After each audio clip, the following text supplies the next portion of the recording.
Well, this is the scene across the region. Heavy rain in Oak Hill has swelled a lot of the creeks and streams, and even in Raleigh County as well. And besides the water going across the road, we have some downed trees and power lines. This is the Little Beaver State Park, the road that goes there, the 4H road. You can see that we have the tree toppled on top of the power line, and even a couple of power lines that have come down.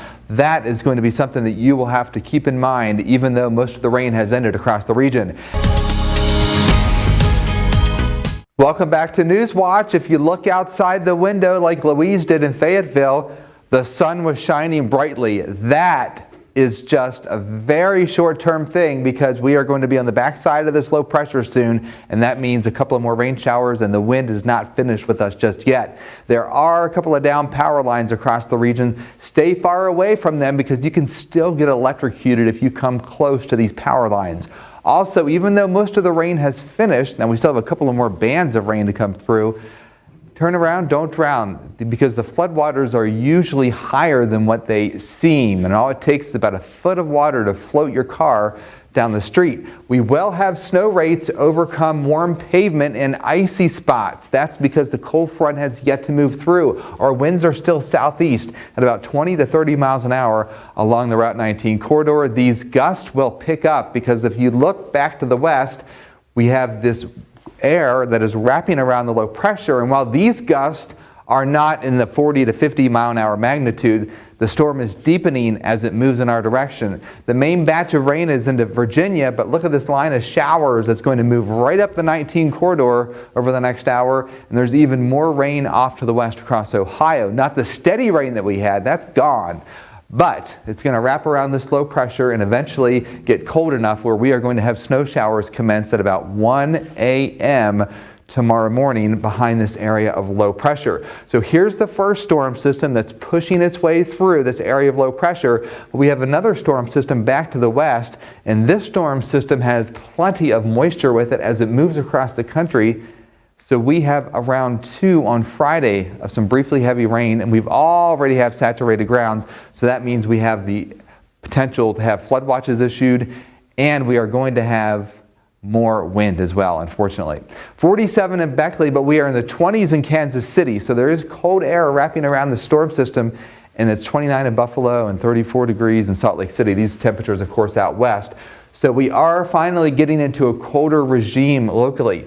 Temperatures will drop between 7 o'clock tonight and midnight. Right now it feels fine, but when the cold front comes through, that's when our temperatures will drop about 10 to 12 degrees. Gusts will hit 45 miles an hour as the front comes through this evening, and the snow showers will commence between midnight and about 1 a.m. So when you wake up, there will be some snow in the ground and some icy spots. So that's why we have a high threat for icy spots. Also, the flooding will continue even though the magnitude of rain will decrease across the region with these individual showers coming through, and the outages will continue all the way through the middle part of Wednesday. Keep in mind that even though we're only seeing gusts maybe 40 to 45 compared to the 50 to 55 miles an hour that we had earlier, the ground is saturated, so it doesn't take much for trees to come down because the soil is wet and the tree roots are loose. First storm system out of here. Winter wonderland tomorrow, but some icy roads in the morning. There will be school delays. Once we get into Thursday, beautiful. Next storm system, moisture logged as it comes in Friday evening. And behind that, pattern change. Colder temperatures and a couple of snow showers. Better chance for some widespread accumulation once we get into Monday night and Tuesday morning. If you feel aches and pains, that's because the pressure is dropping significantly across the region, and it will continue to do so for the next couple of hours before we finally start to see the pressure rebound a bit. And the next storm system will bring that second drop in pressure Friday into Saturday, and then the next drop in pressure early next week. A huge, bad week for arthritis sufferers. And here's your 7-day forecast then. 32 degrees will be the high on Wednesday. We're in the low 40s on Thursday, 45 on Friday.